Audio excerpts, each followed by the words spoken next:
What? Oh my God. So, are you ready for an in-depth review of this album? I have spent all day listening to the lyrics, reading the lyrics, and I have finally picked out every single detail I can about this album. Let's talk about it. Yokohama class. From Alabama to Baltimore. Somehow ended up in Kawagoe, Kowedo, Dinko, Shigaya, and now Midori War, my new home. Yeah, they know. It's your boy, Dory Darrell. Got another story to tell. GNX is the name of the album. What is GNX? GNX is a muscle car. A 1987 Buick Grand National Regal GNX. GNX is a Buick high-performance coupe. The album's artwork features a black and white image of the rapper leaning against the back of a GNX. Based on the second generation Buick Regal, the GNX was the ultimate iteration of the Grand National. It arrived in 1987, the generation's final model year, and was produced in limited numbers. Kendrick is in his final mode like a Dragon Ball Z villain. He's doing this for the nation. This is the ultimate version of Kendrick Lamar. So do you see how there's a deeper meaning in why he named it GNX? Very interesting. Let's kind of go over that part again. The GNX was produced in limited numbers. So what Kendrick is saying with the title of this album is that he's one of the only real rappers remaining in the industry. The main producer is Jack Antonoff, the lead singer of the rock band Bleachers, and same producer of Taylor Swift's music. This is a direct diss at Drake for the distasteful and corny AI diss Tailor-Made Freestyle. It proves the argument that people in the industry don't like and never have liked Drake, merely tolerating him because of his marketability and the machine backing him. The same producer made 616 in LA, a diss track by K-Dot named similar to Drake's Timestamp series, and it's directed at Drake's misuse of social media to influence the battle, public views, and music streaming numbers. All right, let's go on a song by song breakdown. So before we get started, my name is Dorian Andrews, aka Dory Darrell. I am an English teacher, rapper, YouTuber, and music producer living in Yokohama City, Kanagawa Prefecture, in Japan. If you would like to listen to some of my music, I have a Bandcamp where you can order all of my music. It is dorydarrellmusic.bandcamp.com. If you would like to follow me on Instagram, you can follow me on the same name. It is at Dory Darrell Music.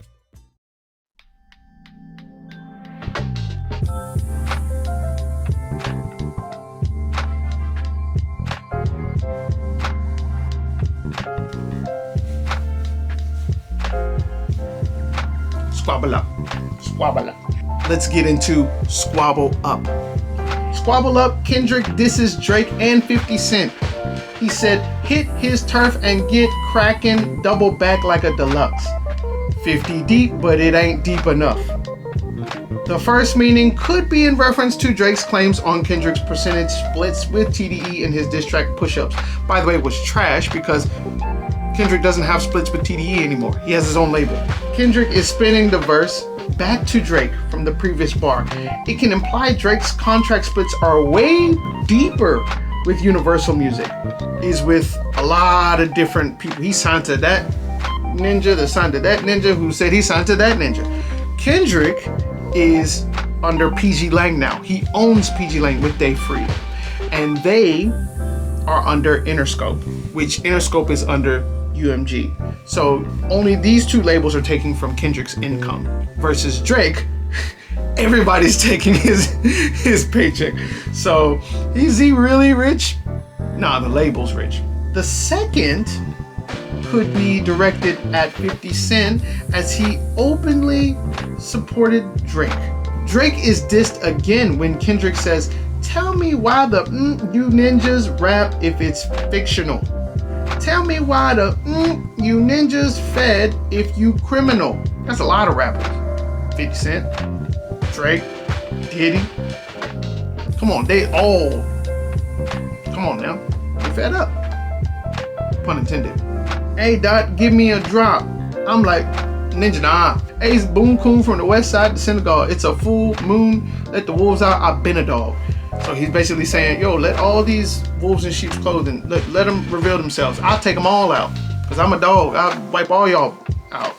And he's saying, Drake talking about Fall of the Dogs. He's like, no, I've been a dog.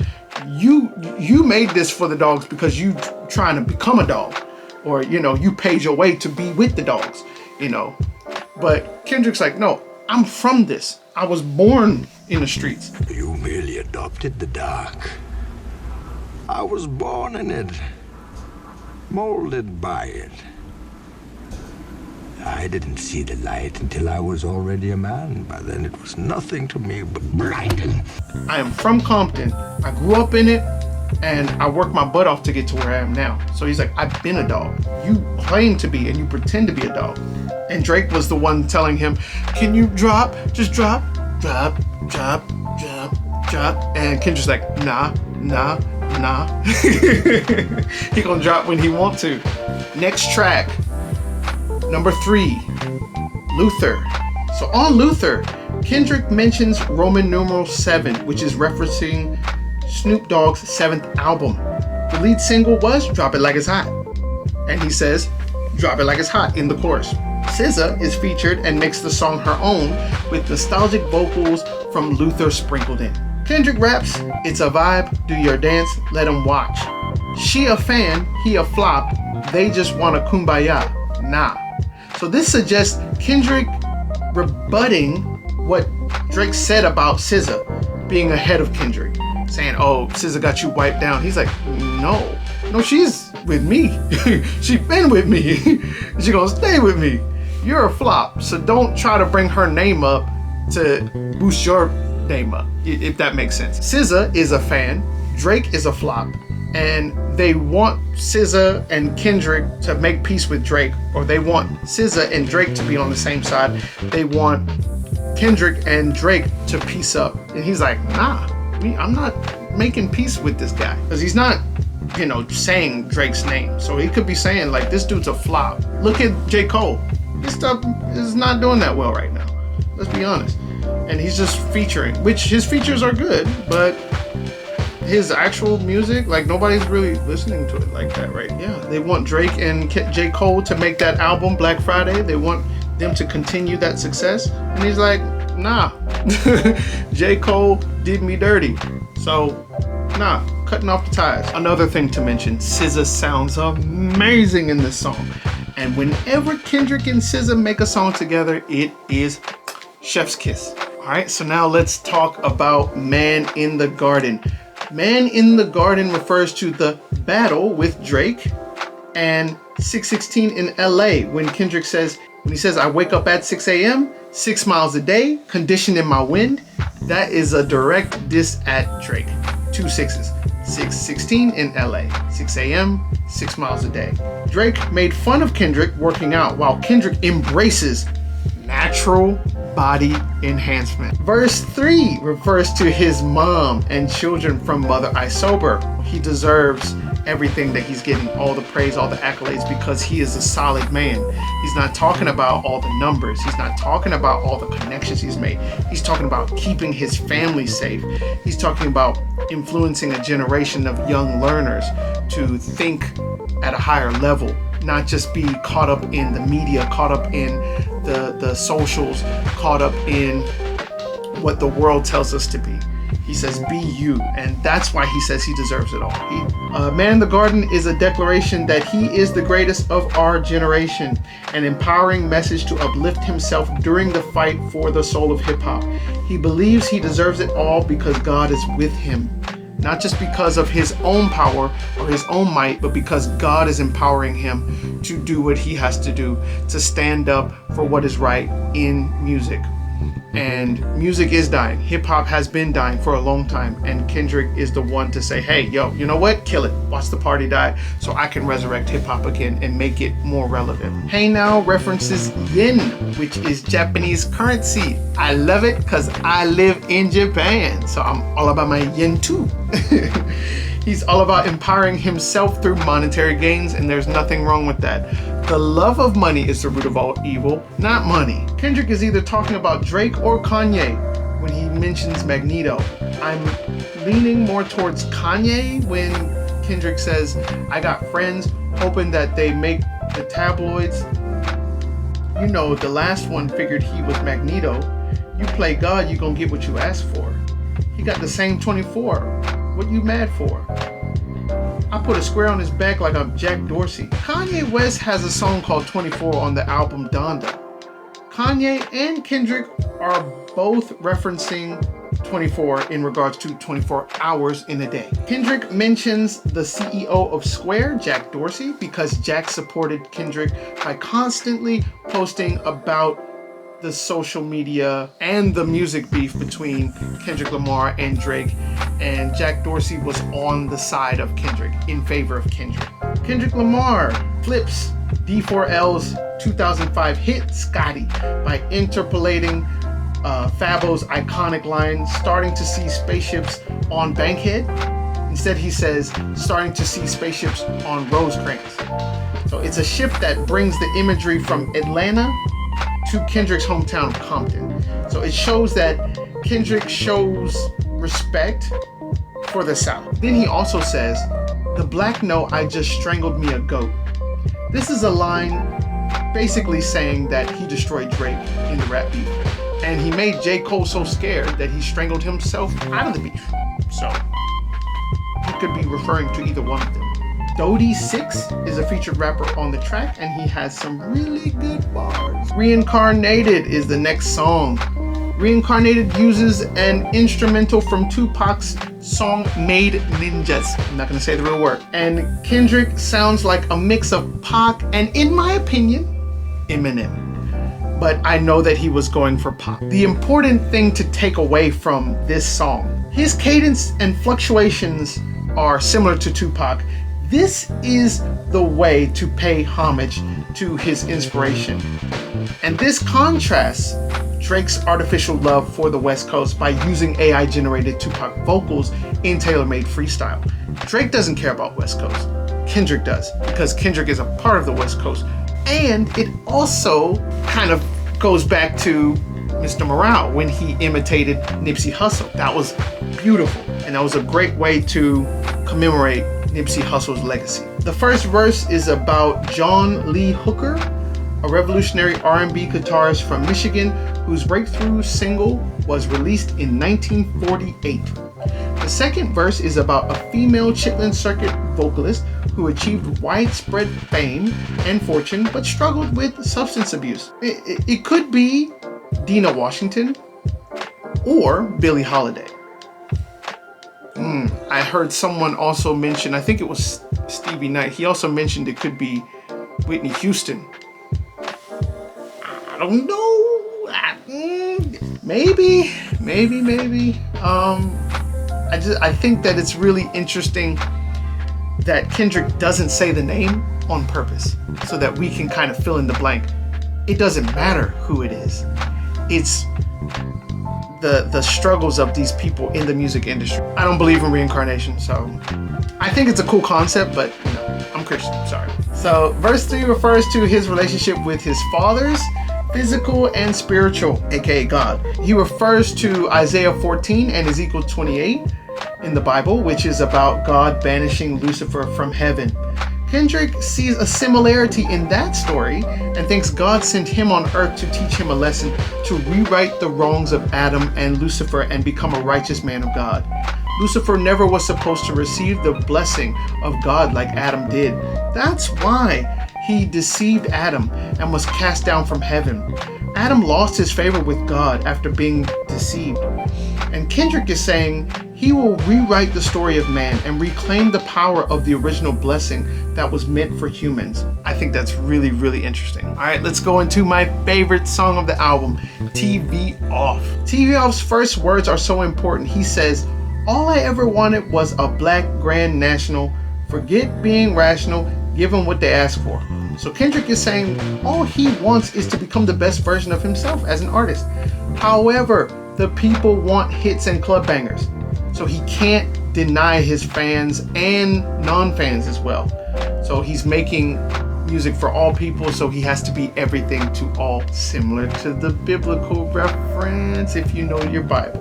He decides to give the people what they want. Kendrick speaks against the dependence on a man and supports self-sufficiency when he says, "You need a man? Baby, I don't understand. Baby, pay your bill and make you feel protected like I can, baby. Teach you something if you need correction. That's the plan, baby. Don't put your life in these weird ninjas' hands, baby." Whoa. Basically, he's telling women to go to schools, get jobs, and not chase celebrity men for financial security. Ninja feel like he entitled cause he knew me since a kid. I cut my granny off and she don't see it how I see it. Kendrick says not even all his family members are in his corner. If he's not afraid to cut off family ties, then definitely won't hesitate to cut off friends or industry connections. Kendrick is dissing Drake and J. Cole when he says, "Ain't no other king in this rap thing, like siblings. Nothing but my children, one shot they disappear. There's no other rapper better than him." I love the beat switch. It reminds me of Baby Keem. I love it. I love it. I love it.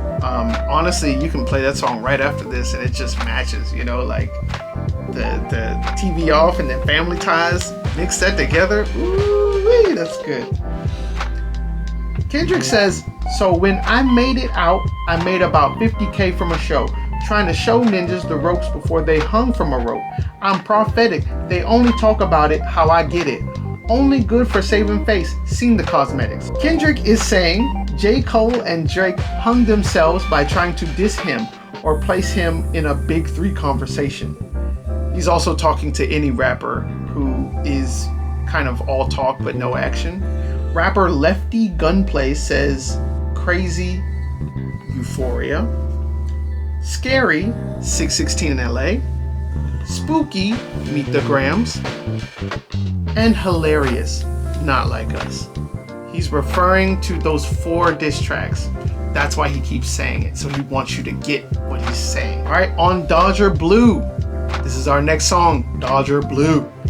On Dodger Blue, Wally the Sensei. Come on now, come on Sensei. Okay, I see you. Wally the Sensei, Roddy Ricch, and Siete all sing on the song. According to Genius, Kendrick is criticizing the people who blindly say they hate the city of LA. Despite being in a superficial and isolated pocket of the city that a lot of locals and natives see as an extremely inaccurate representation of the city. He also mentions people who say they hate LA and try to pretend as if they aren't from there. Is basically disgraceful in a sense. The outro is from artists Sam Dew and Ink. And this is a diss at Drake, saying that he is just the start of Kendrick exposing and eliminating more rappers from relevance. He was the first to go, but he won't be the first to know. All right, Peekaboo is the next song. Peekaboo is Kendrick referencing Christian rapper Lecrae's song Nothing, which is from his #1 album Anomaly. I love that song. Ain't talking about nothing, ain't talking about nothing, ain't talking about nothing, ain't talking about nothing, ain't talking about nothing. He's also talking to himself and battling himself to stay off social media. So it shows his humanity as well. Even though everyone thinks he's off the grid, doesn't mean he's not thinking about it. Like, man, what they talking about? He wants to check, but he's like, nah, I can't do it. I can't do it because he knows the repercussions. Rappers AZ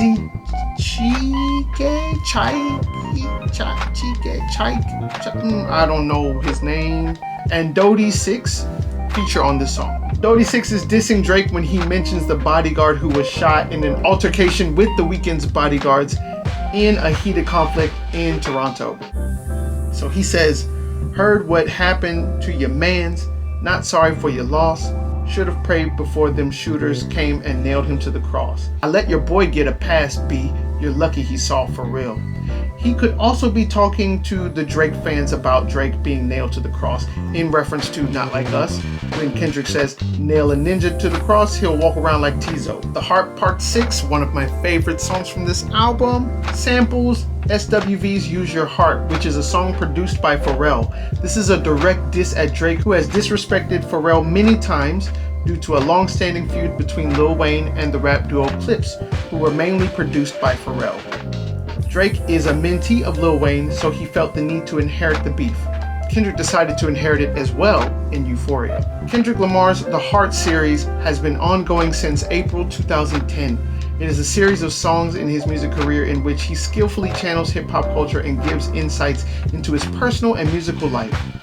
During Kendrick's beef with Drake earlier in 2024, Drake released The Heart Part 6, mocking Lamar's series and the supposed affair between Kendrick's wife and his friend Dave Freak. Many fans reacted negatively to this track due to Drake's cringeworthy and contradictory lyrics. Kendrick decided to take back the power of the series he created and make The Real Part 6. This song covers the fallout of TDE and Black Hippie, while also explaining why he still loves the fellowship and brotherhood he created with TDE. Sprinkles of the label's origins are talked about in Kendrick's lyrics. The song Use Your Heart is sung by R&B legendary female group SWV. I'm not sure, but the chorus sounds recently recorded, so I think they might have re-recorded this just for this song, which makes it even more amazing. I love SWV. It's one of the best R&B groups of the 90s. Please listen to them. GNX is the title track that is basically a West Coast cypher with the rappers Peso, Hidda J3, and Young Threat. My favorite was Hidda J3. He did really good. The Blitz Kendrick mentions is his immediate release of Meet the Grams after Drake released Family Matters, showcasing Kendrick's calculated battle rap power moves in diss track format. Kendrick recycles the "Have you ever?" questions that sound familiar to Euphoria and 616 in LA. He relates to the audience by talking about flipping unemployment and knowing he's the center of attention. It's a very empowering and motivating chorus. Kendrick brought the West back to the top of hip-hop with his hit song Not Like Us. Young Threat disses Drake when he says Drake continued to release music even after his loss was already clear, with the back-to-back hits being Kendrick releasing Meet the Grams and Not Like Us on the same day. Drake still released the songs after the beef with Subliminals, but at that point everyone already knew that Drake's credibility was shot after Kendrick's lethal punches. So when you hear that part that Young Threat says at the end, back, it's a diss at Drake. Last song, Gloria. So Gloria is a beautiful song that everyone can hear, and you can think that it's related to Kendrick and his fiance, and you can relate it to your relationship with your significant other, if anything relates to you, if there's anything that sticks out. However, Gloria is Kendrick's love for his lyrics, raps, and penmanship. Not the woman of his life, which really shocked me, because at first I'm thinking he's talking about Whitney. But then when you hear that last part when he's talking about Notebook, you know, your favorite movie is Notebook, ain't it? Talking about scribbling and pages. And then he says, you know, ain't nobody like mine because, you know, my love is my pen. So I thought he was talking about, like, she's my chain, she's my prison. You know, she keeps me, you know, sane, she keeps me in check. But he's not talking about that kind of pen. He's talking about the writing. Kendrick doesn't usually call his woman the B word, and that's what made me think twice about what he was talking about before I realized what kind of pen he was talking about. This song is the perfect way to finish a masterpiece of an album. Probably top 3 best album he's ever done. I would say it is either number 1 or number 2 right now. I'm really not sure. I'm very biased to Pimp a Butterfly, so that's still my number 1. Good Kid, Mad City. A lot of people like that album, but I put To Pimp a Butterfly over that album, so I'm gonna say GNX is either his best or it's number 2. I still need to listen to it more. So if you like what you heard, please like, comment, and subscribe. Thank you for listening. My music is on dorydarrell.bandcamp.com. All of my music is streaming on all streaming platforms: Amazon, Spotify, Apple Music. Dory Darrell, DORIDERRELL. So check me out. I'm a Christian rapper and I love God and I love rap, but I also love different forms of music: R&B, soul, jazz, and you'll hear it in all of my music. So this is your boy, Dorian Andrews, aka Dory Darrell from the Dory Darrell Music Channel. And I'll see you next time. Deuce!